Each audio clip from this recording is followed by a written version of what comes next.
U.S. Capitol Police Chief Thomas Manger testified Wednesday that there have been more than 700 threats made against lawmakers in the past month alone. Manger also said there have been more than 50 reports of members of Congress being swatted in the past month. That's when a false police report is made to harass someone. The chief says the department needs more staff in order to continue protecting lawmakers. The heightened threat level in this country has not gone down. And so we do need additional resources. We provide the protection at the level it needs to be, but you do that through officers working double shifts and averaging, our DPD agents average 50 hours of overtime every pay period. For more, I want to bring in CBS News congressional correspondent Scott MacFarlane. Scott, you have new reporting about some of these recent threats against lawmakers. What can you tell us?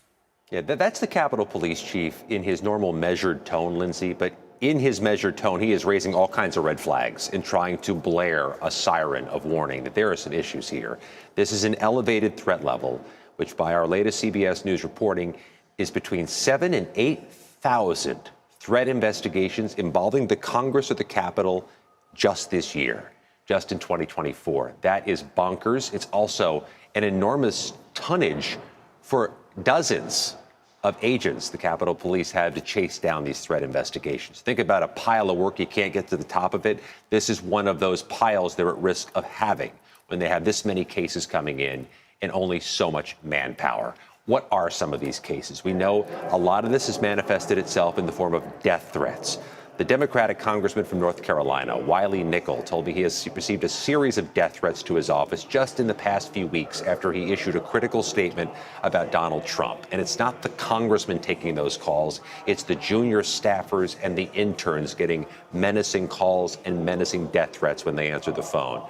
The swatting incidents have involved victims of both parties. This is a bipartisan menacing, and it's been 50 of them, 50 swatting incidents in just November. That's a danger to the victim, the target of the swatting incidents, because when law enforcement is falsely called to their homes under the guise of a threat, there can be a miscommunication, there can be an opening of fire, there can be a danger to the victims. And in this case, Lindsay, the victims are members of Congress themselves. Is the Capitol Police Department changing anything to address this? Yeah, they're deploying people further out and wide. There's a bit of protection beneath this Capitol dome, surrounded by metal detectors, reinforcements, and hundreds of Capitol police officers. Set aside January 6th, this is a very safe place to be.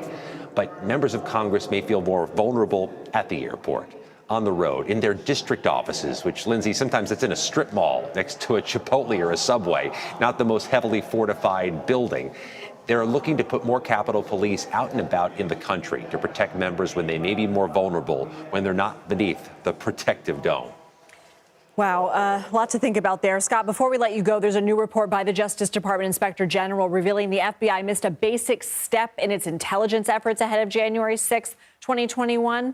What is that basic step? What they're arguing here is that the FBI could have rattled the cages at its field offices to check in with their human sources, their informants, before January 6th to get better intel of the threat that was looming that day. Everybody was caught so flat-footed when that riotous mob arrived here.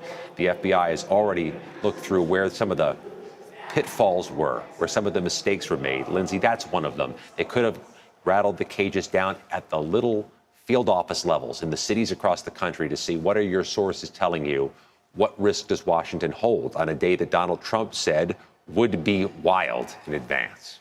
Scott MacFarlane, thank you.